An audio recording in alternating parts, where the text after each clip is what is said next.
So இன்றைய video ஒரு கல்யாண ஃபங்க்ஷனுடைய விருந்து வீடியோ தான். அந்த குஷிப்பு கலர் இதெல்லாம் இருக்குது. அப்பம் போடுறாங்க, பீட்ரூட் அப்பம், நார்மல் தோசை, அதில் பீட்ரூட் தோசை, பீட்ரூட் அப்பம் மேலே போடுறாங்க.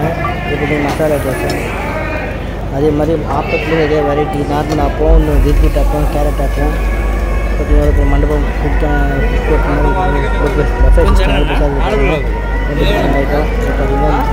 கூலி பண்ணுவாங்க. தயிர் வடை நான் போட்டுருக்காங்க. அது ஒன்று பரோட்டா, பூரி, இதெல்லாம் போட்டு மற்ற குழம்பு ஐட்டம் வந்து குழம்பு ஐட்டம் 5-10 ஐட்டம், 10 வெரைட்டி குழம்பு ஐட்டம். இட்லி பாருங்கள், கிச்சடி, அப்புறம் பட்டாணி இட்லி, இஞ்சி பிரியாணி, புலாவு, பீஸ் புலாவு, வெஜ் பிரிஞ்சி, பச்சடி, ஆந்திரா பச்சடி. ஸோ இந்த மாதிரி வகையாக ரிச் ஃபேமிலியில் ரிச் ஃபுட்டாக பண்ணியிருக்காங்க. ஸோ ஷேர் பண்ணி சப்ஸ்கிரைப் பண்ணுங்கள்.